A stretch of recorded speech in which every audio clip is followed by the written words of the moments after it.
No worries.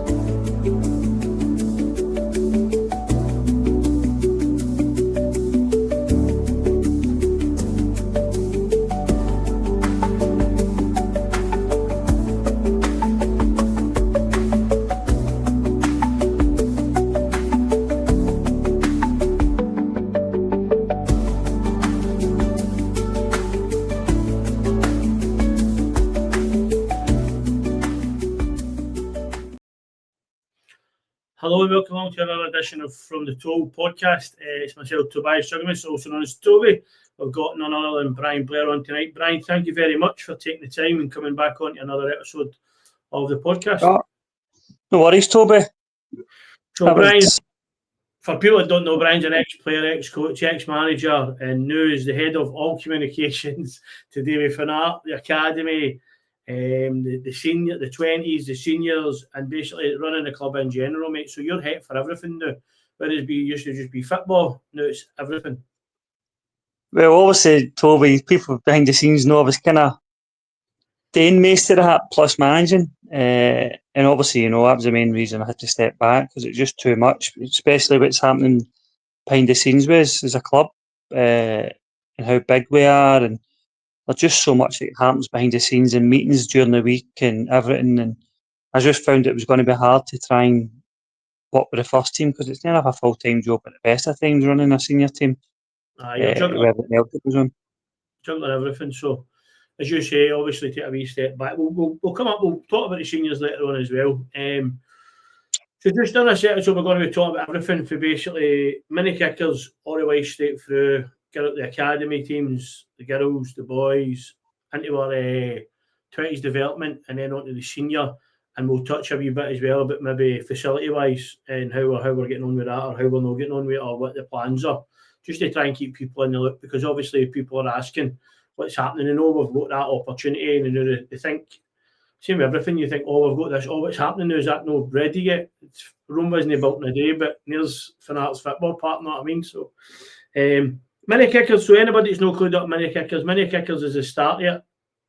That's when the kids come in, have no experience of football, and then they get brought along and they turn up, whether it be a Friday or whatever night it might well be. I remember the mini kickers started years ago. You know what I mean? People want to go ice cream vans and calling you Dan or that, and you're like, no, and then calling you sir, as if you're their teacher.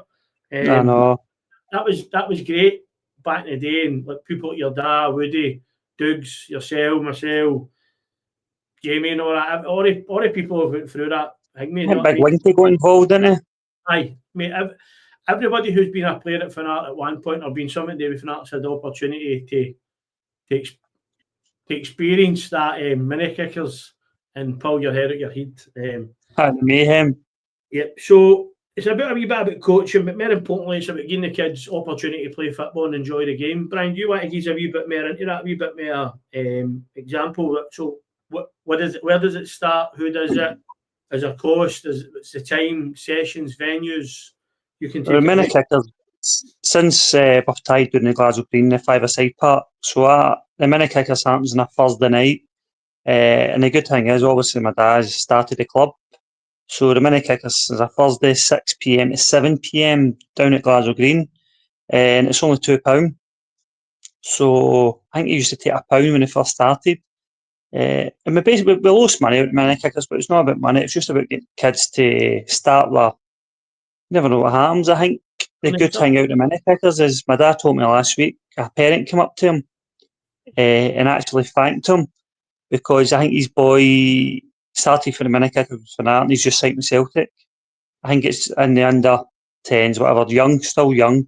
But all started down at Glasgow Green in 6'7" with my dad. So the good thing is about the club is obviously my dad's starting every single team basically.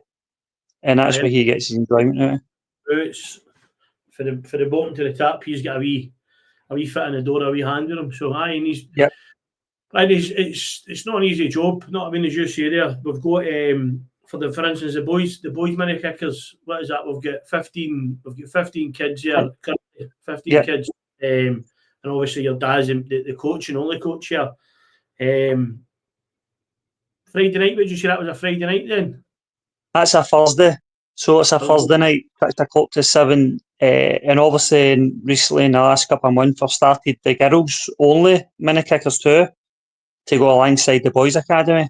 So that's on a Friday night for girls. And it's ages between 3 to 5, 3 to 6. And that's with the boys and girls. So if anybody's listening to this and want involved, then the opportunity's there to see their kids want to enjoy football first and foremost, and see what it takes them to. No, that's it, mate.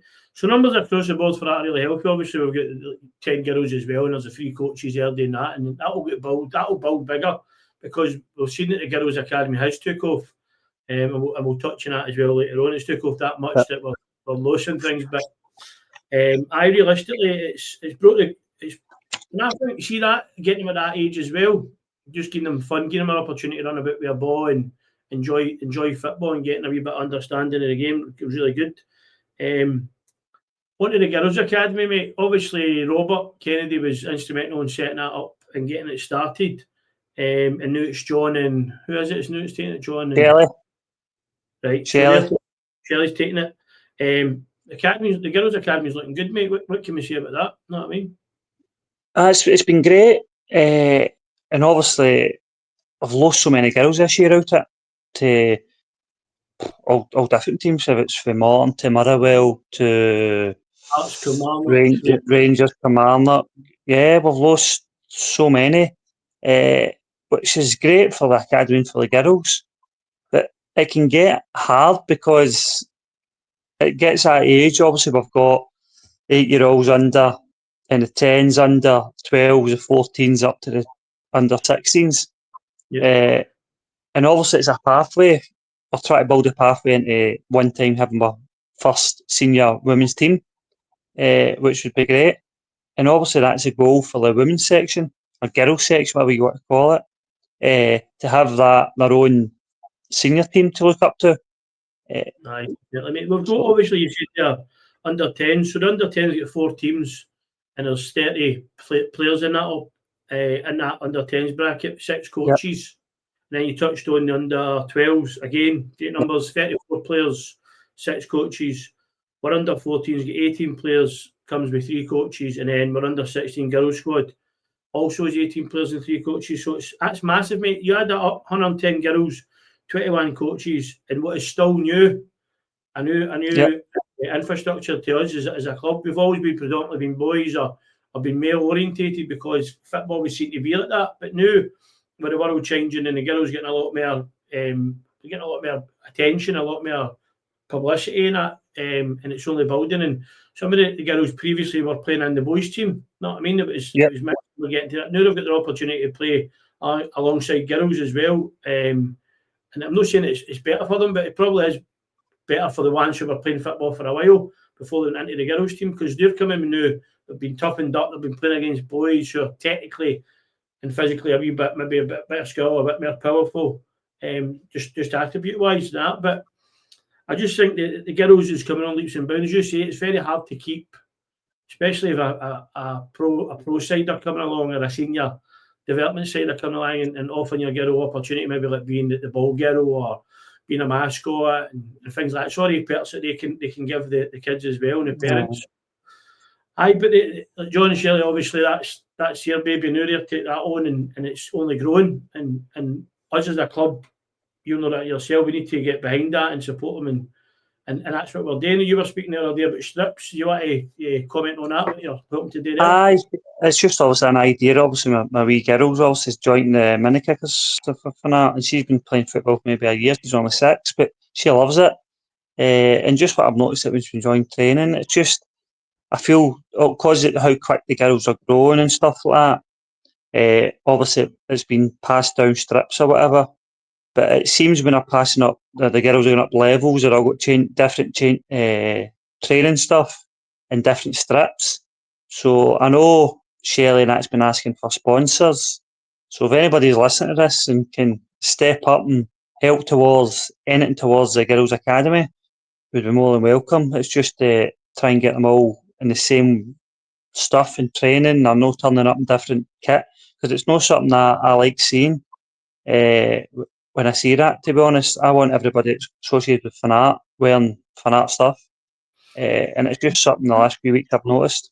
Aye, because if you turn up, you know what I'm going to say here. Because if you turn up at any facility and there's a Finnart team playing, you can spot them a mile away with the strip. But we could used to spot us a mile away with the strip. But now there's a lot of teams of sort of wearing the black and blue that we were.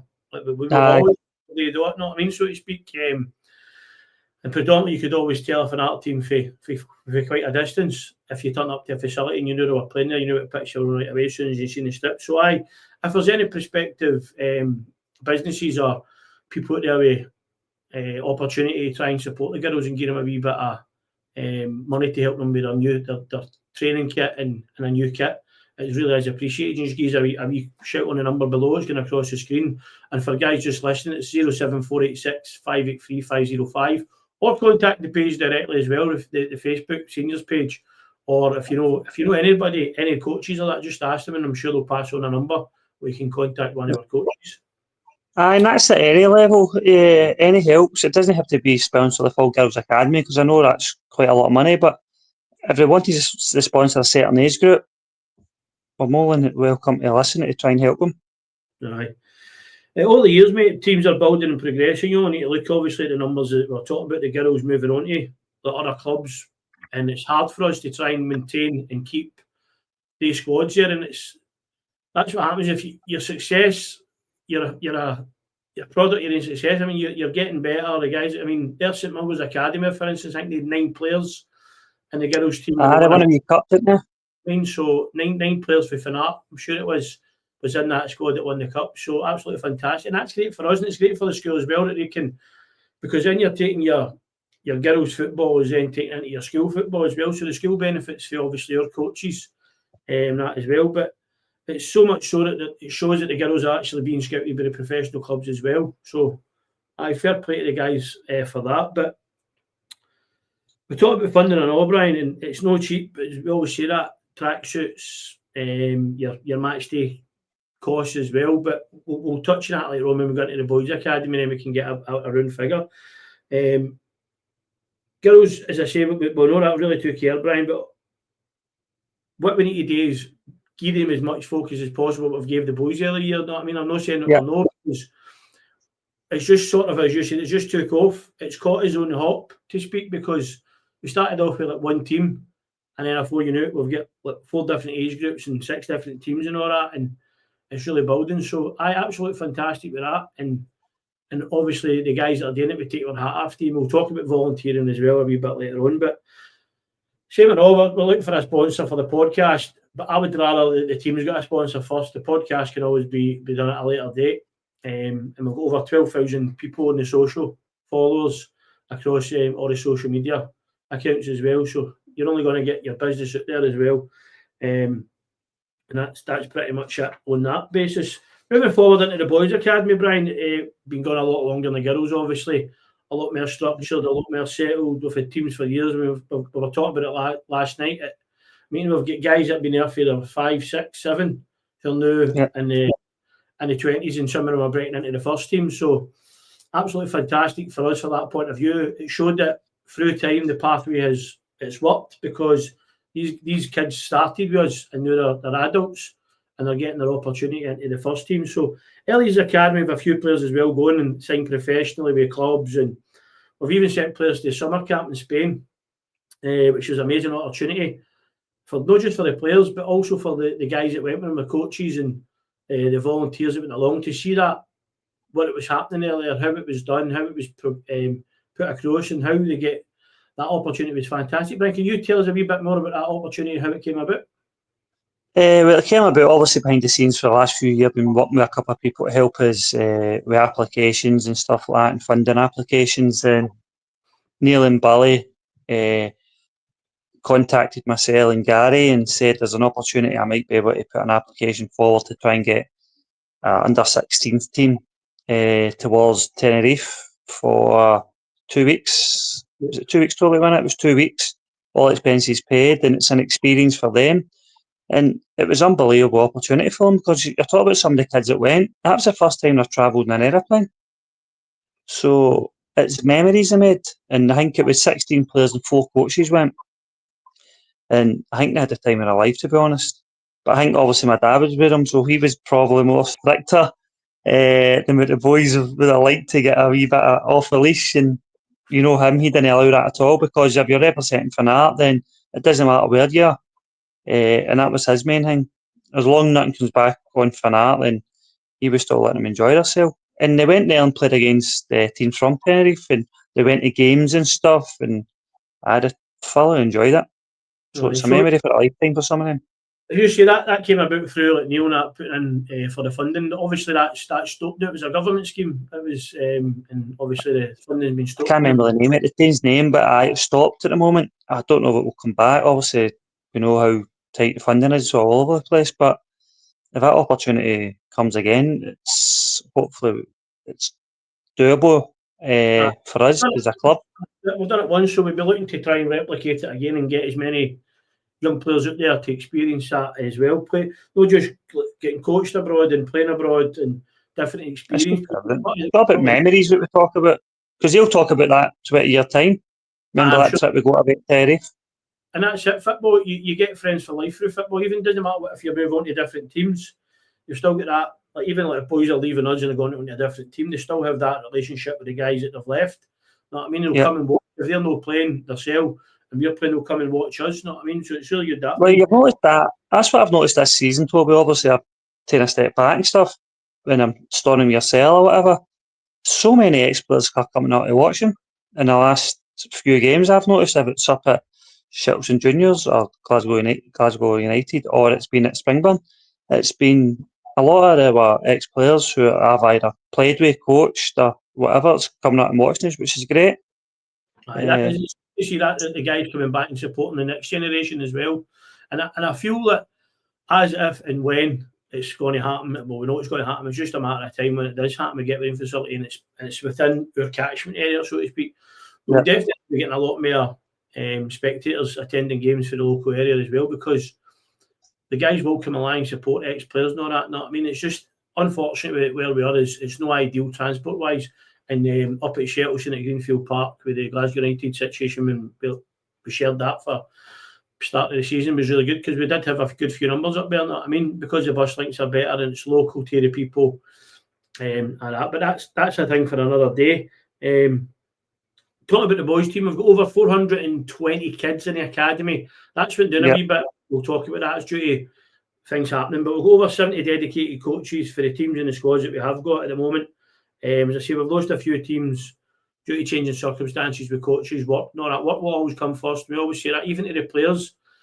Football is brilliant. It's your pastime. It's not your life, but you know what I mean, if you're working, your family, something happens, that comes first and foremost. But obviously, Finnart's a big family as well. We will try and help as much as possible with that. 10 teams, as I say, 10 teams, but some of the teams have also 10 age groups. 2, 3, 4, and 4 teams within that age group. You've got the Blues, the Blacks, the Whites, as we were calling them. But they're called New Development, Intermediate, and Advanced through the league structure and that. Various different age groups. As if everything, Brian, just touched it there. Coaches, we've got over 70, but we'll get over, what is it, 90? We've got the girls ones as well. So we've got something like 100 coaches, just under 100 coaches. I think it's 96 or something. No. Across the full board. And see, without the guys and the women, we wouldn't be where we are, because this is where you come into as well, mate. Everything we do, we rely on coaches getting up their free time, getting up their family time, coming straight for work. Like last night, the boys coming straight for, everybody's going straight to a meeting for their work, you know what I mean? That's what I'm saying. People don't see that, Toby. Obviously, you were there last night too. You're out 3-4 times. It's not stop. You know what I mean? So you could have maybe training. So, for instance, just say like you're training 2 nights a week, you've got a game on the Saturday. Or you're like, for instance, like Danny and John, right? We're senior, and you were the same last season. You 2 nights of training. Friday you're away watching the 20s, and Saturday you've got your own game. And Sunday now you've got the Rangers playing. You're away to the football we are. So you're out 4 times, and it's like an understanding. And some of our women are great, because they let you go and do it. They know what it's all about. They know you're passionate about it. And we take one after them, because if we put there's help and support as well for that when they be in a position they are. You know what I mean? So totally. How would you sum that up, Brian? Being an ex-player, an ex-coach, a manager, and now a parent to a kid within the academy, What was that Well, like in your lifetime? Your life try to do all that, juggle all that, plus do a full-time job, mate? I'll tell you one thing, it was hard, Toby, but you're right, you're spot on what you're saying. It was you're down to your partner, innit?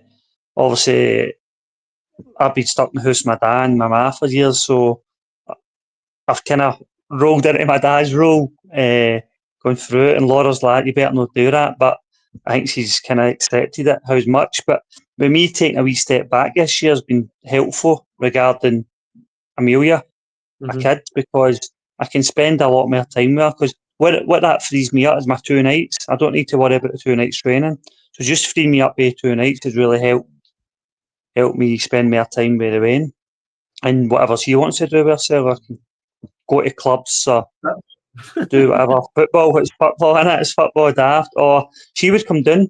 Honestly, she would want me to go down and take her training. You've seen that at the games on a Saturday. She loves it. And that's the biggest thing. It's something I grew up with. I was the one that stuck with my dad going through it, following him everywhere. At games and stuff, because probably he missed a bit of my football with Finnart. Like when I played on a Sunday, back in the day, Finnart played on a Sunday, so he didn't really see me playing until probably I went senior. But boys club and that, he would have missed quite a lot of that. I trained just during the week, That's it. so he missed a lot of my boys club days. But now I can give a wee bit back. But talk about how hard it is. It is really hard, especially when you've got a full-time job, at shifts. Then obviously I've had a couple of businesses, you know that, Toby, alongside a full-time job, a couple of businesses, and try to do everything with that. It's difficult, but it's just about trying to manage it. But it all comes down to your partner and your wife or girlfriends or whatever for volunteers. But sometimes you need to understand it is you do get enjoyment out of it, but Toby, let's be honest. If you didn't get a bit of enjoyment out of it, or you seen the kids work for coaches and you seen the kids improving, that gives you a wee bit back as a coach, as a manager, or even as a player. A player was slightly different. So all thing I concentrated was make sure I was at training and played on a Saturday or Sunday, whenever it was. But obviously I went into the coaching side of it. But even back then, Toby, when you know yourself, when I played on a Saturday, I was coaching on a Sunday. Aye, doing the 20s and that. Aye, so obviously I had Wilson that played with for years. I coached him and all that for years. So it's been an enjoyment to me coaching. It's not if it's been a chore. It's been something I've really enjoyed and all the years. And I think enjoyment's the biggest thing. When you stop enjoying something, that's when you need to change or try and get help in or something. And see, I know you were saying there, like, give up their time and all that. And I know a lot of parents give up their time as well to come along and support the kids and take their way into that. But what I always say to them is just have a wee bit of mindset that like yourself, like Brian or me or one of the coaches, whoever your team is, just try and remember that these guys are giving up their time for free. They're not getting paid for it. You know what I mean? And it's hard because if your kid's not getting the right game time, or you think they're not getting enough game time, or they're playing out of position, then that's something that don't speak about it at that time. Give the coach a day or whatever, then contact them. I mean, don't approach them during a game or after a game. Not I mean, when you've maybe got your blood's a wee bit boiled, or you're a wee bit uptight about it, or you're just try and let it simmer down a wee bit and then speak to them regarding it, because the coach isn't making a decision to upset the child, making a decision what they think is the correct decision for the team and giving the kid the opportunity as well. So if they're saying your wee guy's a right back or a right mid, they must be seeing him as a right back and right mid, but you're wanting to play a striker. And this is the big thing. Like, not every parent understands the game. They just want the way to go and score goals, or they want them to play there. And some kids want to play up front. We all want to be strikers at one point in our life, but realistically, just let the coach. You know Well, that's a good thing, Toby. That's probably the biggest problem at the moment. I've realised this year, we're taking a step back and getting involved in more that side of it. With Gary and dealing with obviously parents complaining about things, because most teams have all got 1, 2 or 3 teams. Some of them will get 6. So there's a level for every kid basically, because kids develop at different stages. Let's be honest. There's kids that are big, kids that are small. Then suddenly they stay at that size, and these kids start growing. So the development's different. But parents don't accept when their kids are said, right, go down to a development team. They'll probably enjoy it more, develop there at that level. progression. Going down a level doesn't mean you're not going to go back up. the kids are being started 11-a-side games, and that's happening. It's just about the develop. Kids could all develop at different levels, but parents, what I see, which I'm actually witnessing now, is I think they just try and expect their child to be the best of the best right now, and it'll never going to happen. But every parent probably thinks that. I'm a different mindset completely because every kid develops different at different times. See, as long as they're enjoying the football, does it really matter what level they're playing at? If they're enjoying it and they're getting game time progression, and they're progressing, as in they're getting more skillful, they're getting more technical, their understanding the game's getting better. If they drop down that level, then that's the level they're at now. But as you say, in 4 months, 5 months' time, they take a stage, or they've actually understanding the game more. They go back up to the next team, and then before you know it, they're pushing a place. I mean, we've got, for instance, we had a team last year who were the same age group, one league, one of the B or the one below, say, so the blue, the blacks, I don't call them development manager. So say we're blacks are in the top league, the blue are in the league below. The Blues have won the league. Yeah. They're the team for me. Although the other team won 4, that team coming up is now the team where people are looking and going, hold on a minute, they're actually really good, because players stepped down a wee bit to find themselves. And as soon as 4 or 5 players went down, that team started getting better because they played as a unit, they knew each other, and they started getting a wee different coaching. Maybe that's what it takes. Sometimes we were speaking about it last night. No, just a different coaching aspect. So you've been with me for 6 years and I've been telling the same stuff, you're not listening, but you go to you and you're telling them the same stuff I was telling them, and they say, hold on, 2 coaches can't bring. You know what I mean? Yeah. And we spoke about it last night at a wee meeting, didn't we? So we did, that's it. So it's great. Listen, we'll never ask your parents to come along to the football, because without the parents, the kids will not make it to the games, and some kids' parents pick up 2 and 3 wins because other parents haven't got transport, and without them, that is an invaluable service we've got where parents are involved. Definitely. Can't be replaced. But just as I'm saying, is just be a wee bit mindful when we're approaching it. So we've got the boys club, we're talking about it. The numbers wise, couldn't get a better insight to this, mate. We've got teams for 2009s to the 2018s. 2009s, 2 teams, 44 players, 6 coaches. 2011, 3 teams, 60 players and 9 coaches. 2012, 2 teams, 40 players, 6 coaches. 2013s, 3 teams, 60 players, 9 coaches. 2014, 15 players with 3 coaches. 2015s, 4 teams, 52 players and 8 coaches. 2016s, we've got 6 teams, 74 players and 12 coaches. 2017s, 2 teams, 25 players, 6 coaches. 2018s, 2 teams, 15 players and 6 coaches. Now, that, mate, the numbers are absolutely outstanding, Brian. And the logistics you try to sort tearing out, booking pitches, getting facilities week to week. And all right, we've got small-sided games, which is really good because they all go to a specific facility. Yeah. For like 4 or 7s or 9-a-sides. So they're pigeonholed into maybe just for talking shit, just say Tory Glen, Greenfield and the Green. That's the 3 parts that they use, just say for talking. I know it's not, it's maybe one of them or whatever, but how do we work out, Brian? How do we facilitate 20-odd teams into training for a week? Well, obviously that was a problem. My dad's been dealing with that for years, hasn't he? Trying to get the let sorted down at Glasgow Green. But the way I've kind of worked it this year is obviously the girls were down at Glasgow Green, but now we've tied them all together because they were training all over the place. Some down at Green, some at Greenfield, some at Whitehall.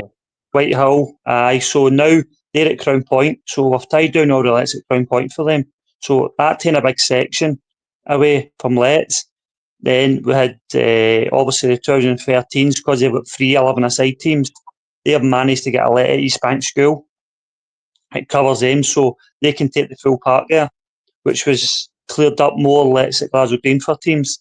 The 2016s, who are at Greenfield, and I think they're maybe, it wouldn't surprise me, like half a full part or half a part or something, because what you're saying, 74 players they've got. But that breaks into, I think 4 of the teams are at Greenfield and 2 of the teams are at the Palace of Arts up at Govan. So that's how far we're spread it out. And with the 2015s, we've got teams at Glasgow Green and we've got teams up at Bud Hall Now, Glasgow Girls part, it trained there. So that's how there's 4 2015's team.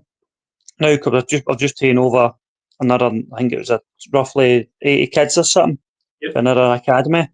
So we've just taken that over. And it's getting bigger and bigger, Toby. And roughly, you're talking about costings and stuff. The costings work out. Before you go into costings, you just said it there. We've took on as an academy. I think we took on these extra 80 kids. That's because we want the kids to play football. We want to give them opportunity. We don't want to turn people away. So rather than say we're full, like we'll bring you in, we'll bring you under the Finnart banner and bring your coaches in as well, and we'll support you. People don't see that side of it.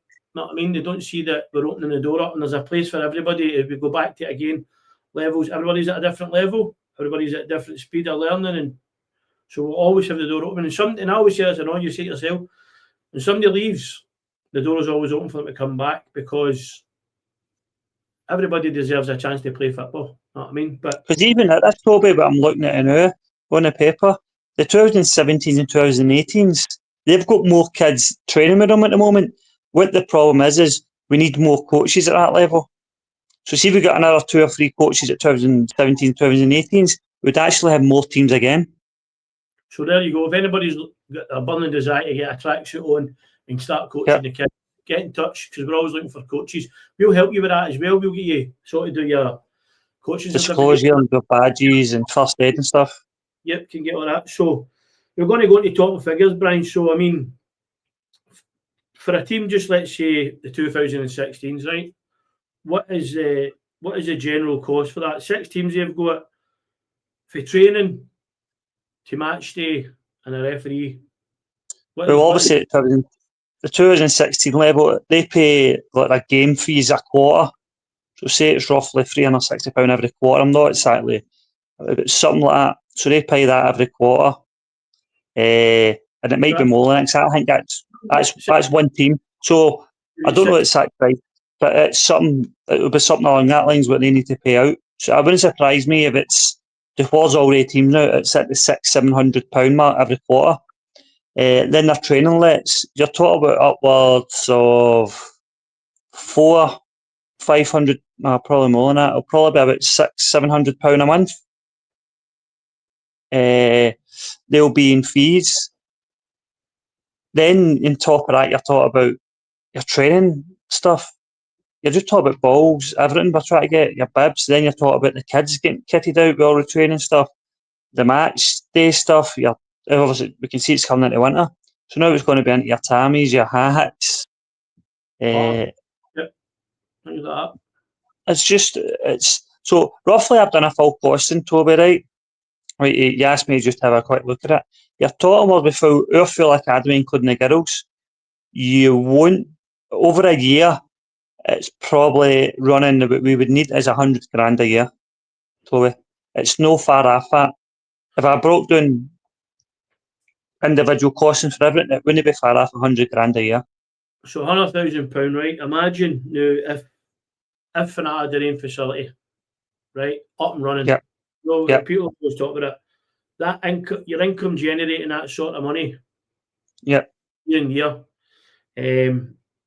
Just thinking that we could be upgrade the upkeep of your facilities. You could be improving your facilities. You could be improving your teams. You could be improving your equipment. Everything it has a running cost, but it has a rolling action to the point where you'll get bills to pay. You maybe have wages. Well, you will have wages because we know that. Because if you run your own facility, you're going to need to put people in their places, and that's a big thing as well. Getting the right people at the right place at the right time. Guys that understand the running of the facility and the booking system, because the booking system isn't easy. People think it's like you just phone up and book a park, but as we've found out early years, and you're finding out the new, and your dad's new, and we other people we know who's running facilities, it's not as easy as it sounds. You need to put a product needs to be put in place to sort that booking scheduling it. So all your figures, I've spoken about it, generating enough money to cover all the staff, the facilities, the general upkeep. But then you've got a facility that can be used to deliver a wider opportunity. Well, that's the main thing for our in facility, Toby. It's not just for football; it's for community use.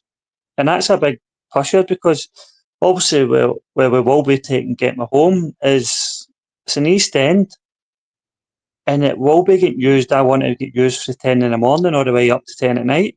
Yep. It'll be different things. It's not going to be football all the time, but you're talking about over That's it. 60s football, walking football, stuff like that, dementia groups, mental health groups. Your toddlers groups, things like that. Youth club Yeah, maybe could use the facility. You've got a variety of mental health organisations might hire yeah, it. You can hire the building out for first aid training. You can hire it out to individual groups. If it's got obviously if the facility is good enough, it could be used for a function, for yeah. presentation dances, for Well, that's college. obviously, but that's a goal in it, Toby. We spoke about that. I mean, so you've got all this opportunity there, and that all comes from having your own facility. And then we know for a fact that we're bringing in roughly £100,000 a year. You know what I mean? Minimum, basically, Yeah, because if we get our own facility, things start growing. We can start. No saying we're going to start charging more, but what we're doing is we're going to have opportunity to use the facility for more things rather than just football, as you said it. Maybe linking yeah. in with other organisations to provide a service to them as Well, well. you thought about you would want to organise with schools and colleges and stuff like that. I would love to use the facilities for that. Yep, that's it. So they could be using it Monday to Friday for their curriculum. You know what I mean? During Yep, the day. yep, totally. And obviously, we'll have maybe training rooms there where they can go in and they Yep, can do classroom study, and then they can go out and do practical in the park if they're even like referee, like coaching and things like that. If coaching in the game, people going through their badges, first aid training, all these different certificated courses. We could have that facility there, which can be let out and used throughout the day. So it's a massive, massive opportunity, Brian. And just on that, can you explain to us a wee bit more? So everybody's heard the words Amoree. We've all heard the words yep, Amoree, and yep. we've had it now for a month. How's there no a pitch built? How's there nothing happening? How are we not playing in it? Why is the floodlights not being installed? How's the pitch not been moved? How's there no a store in place? I'm like, my God, it's like Cebuto here. We've got a pitch here night, or we've got a let for a look to go and follow, and people are turning and saying, well, how have you not started on it yet? What is Aye, the plan then? What is obviously the reason being we can't build anything is because we don't own it. yep. Technically, we don't own it. Well, basically, right now, obviously we've been working the council for, I don't know, I think it's over 10 years now. 2011, I think was the first entertained about the green. So there you go. It's been that long. So obviously this opportunity came after Crown Point. I don't like going on about too much about Crown Point to be honest, but after that, this opportunity came about looking at this Amoree, which I knew it's just off Tollcross Road, and it's 1.56 hectares, if that makes any sense to anybody. It's roughly, I think, 2.98 acres, which it used to be a grass park, but there's no change facilities there, no floodlights, nothing like that. So when we went first seeing it, the opportunity came, and it was from the council just kind of speaking to us. We said, right, we don't want any more politics behind it. We want to buy it. We want to purchase it. What's the best way and what's the quickest way we can do this? So that's where we've been. To do this, we've signed the lease. So we've got a rolling lease, a 3-4 year at the moment. Obviously, with a short-term lease, you can't do anything with it. But the day we sign the lease over is the day we put in the offer. Mm-hmm. So my dad signed the lease, and the day we done that with a lawyer, we put the offer in that same day to the council. So obviously there's a chain that needs to go through. So I'm hoping I've said to us it's going to get accepted, whatever offer. It's just about how much it's going to be. That's basically it's sitting at the moment. So it is going to get accepted. City property on the grass pitch. So that is what we're purchasing right now. So hopefully in the next 3-4 weeks that's signed and sealed and delivered on that. Then after that we've started the pre-planning of it already. Yep. The pre-planning is basically we're put in to see for floodlights, changing the grass to an astro, fencing and communal changing facilities basically, we want to call it that, a communal building, which basically you just need a building warrant for that because it's going to be removable objects with containers or something like that. And that's basically where we are, Toby. So things are moving pretty quick, but it's not quick enough for us. No. And after that, Toby, what I've now mentioned is obviously you've met Neil, so me and Neil are having meetings 2 or 3 times a week at the moment, because behind the scenes, obviously we know we're going to get it, but now it's about working even harder, is to make sure we require the funding and everything we're doing to build that up, so we've got good backing behind us, and we're working on that too, along with everything else. So that's the thing, I know, mate. Once the facility is handed over, or we get that signed and sealed and delivered, and we know it's yours, that's when the hard work really starts, Peter saying. But it's no, because the hard work's happening now. We know it's coming. It's going to come along at some point very, very soon. So we need to make sure that all these avenues are in place, whether it be talking to people about, like as you say, the changing facility. We talk about floodlights. We talk about infrastructure, even the changing about an access for an ambulance or emergency service to come in right to the pavilion. Yes, that's all happening, Toby. So I've already had meetings with different companies who can do all the work. So that's how we've got a costing. That's how we know that roughly or how much. You're close to £2 million, Toby. That's basically what it is. It's to do what you want to do. You're close to £2 million. And that's what people need to realise as well, Brian. It's not just you've got a pitch and that's sure you're ready to go. It's all these different factors that need to be fixed before it can be used. Yep. It needs to be past regulations. It needs to be fit for purpose. Not just a case of throwing out a couple of porta cabins and you can go and play football. No. In an ideal world, years ago, years ago we just used to get changed in a van, turn up at pitches, you know what I mean? I know. Everything's done in a organised fashion and it costs money. And that's what I know that you guys are doing that behind the scene, mate. And fantastic. But as we'll see now, if things change and there's more information or there's more movement, we'll come back on and we'll let them know. Or even we'll just do a quick video regarding Amory in itself. But Brian, thanks very much for that. Because I have had a few people asking us, as I've said to you. No. I mean, it's always good to let them know as well that when it's what's happening behind the scenes, because I think people were really helpful in driving that as well, trying to support us, and were very vocal in saying we should be getting our own part in the East End of Glasgow. So, good stuff. Moving on, mate. Actually, Toby, just on it. I was actually on, because obviously we're on to the architect stuff, to be honest. So that's something on here. If anybody's listening and they want to volunteer to be a top architect and get themselves involved, then contact us, because we've got architects, but what I'm looking for is, see the 3D effect, Toby, you get, because obviously we've got an idea what we want in the building. The parts, that's easy. You know your water part, fence, floodlights, dugout, stands and stuff. You know everything about that. But it's the building is going to be important for what you want to do, Toby, in it. So I would love somebody who can come up with, or know somebody that can do it. See that 3D effect where that's the front door. You come in the front door and it walk through and it shows you. Somebody out there is really good with software, technique, and they understand architecture and they can sort out what we're looking to do. So I definitely, as Brian says, if there's any architects out there who've got a burning desire to help a club in the East End of Glasgow, thanks very much. Come and see us, and your name will be put to it as well. You'll be doing on every document as being the saviour. Simple as that. Because we can do it, man. If it's not. You want somebody in it's top notch at it. Aye. Moving forward, mate, we spoke about it earlier on there, and this is the moving up the tree now. So we spoke about the mini kickers, spoke about the girls' academy, spoke about the boys' academy, and then the pathways continue now.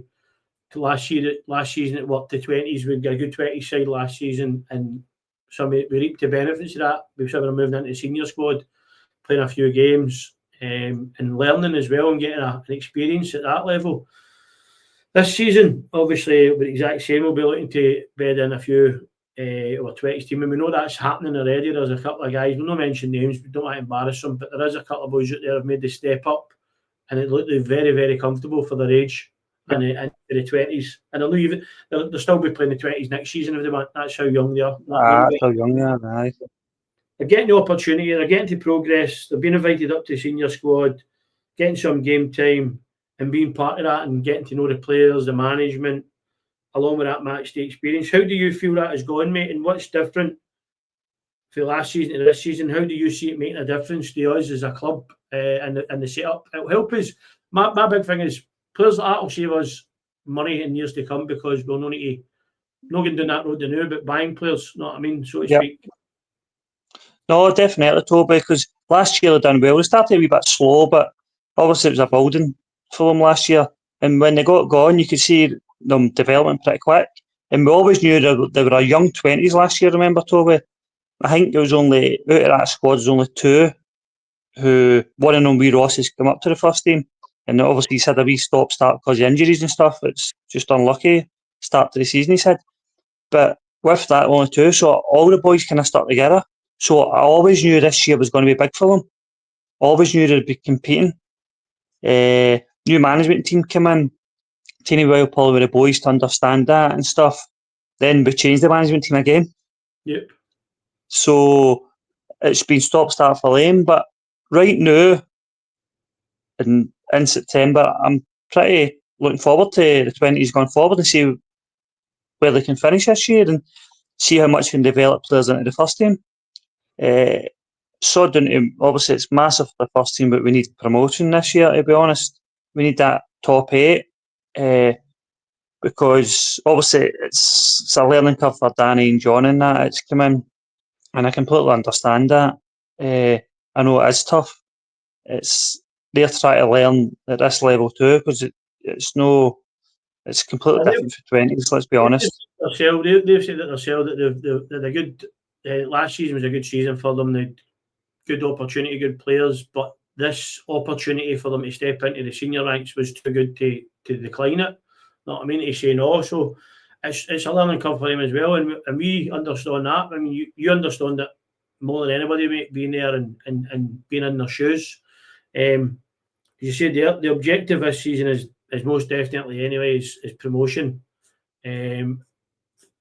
Legally reconstruction's happening, so the big work is yet. So that's where we want to be. We want to be going up. We don't want to be sitting in the same division again. And we were unlucky a couple of seasons back. I was saying this, we finished fourth with I think it was like 3 points outside that opportunity.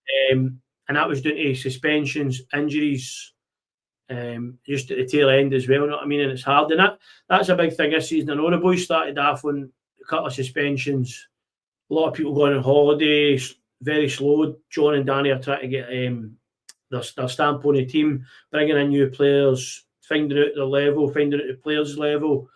So it's a learning curve for everybody. Even spectators who might have been thinking, oh, this season we'll go and do this. And then they turn up and they're like, oh, we've struggled a wee bit. But now they've got a sort of settled unit and they know what their objective is and they know what they want to do. And that's great. They're passionate. Their will to win is great. And I'm sure they'll install that in the player, mate. As I say, starting half this season, we played a good few home games, Glasgow United's ground. And it was great for us for a variety of reasons.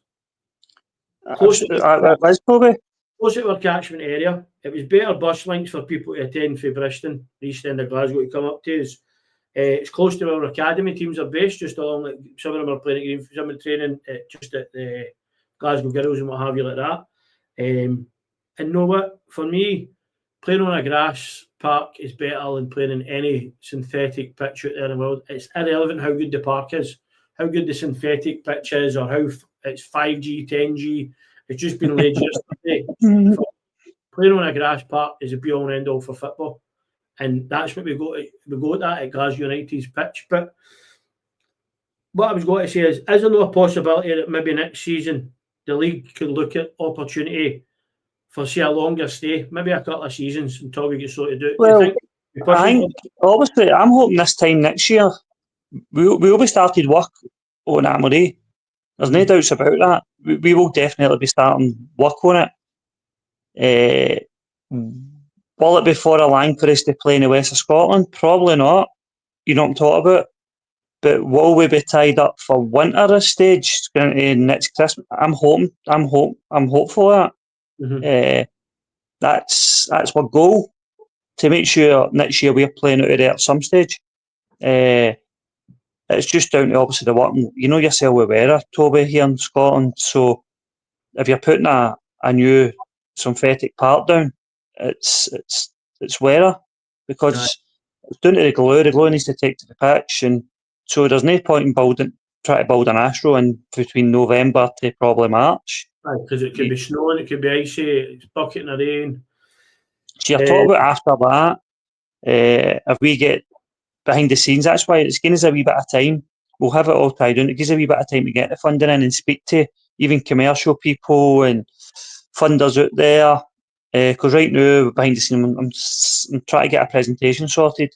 So when I can go to people and funders and stuff like that. But I didn't want to do that until I had the paperwork signed.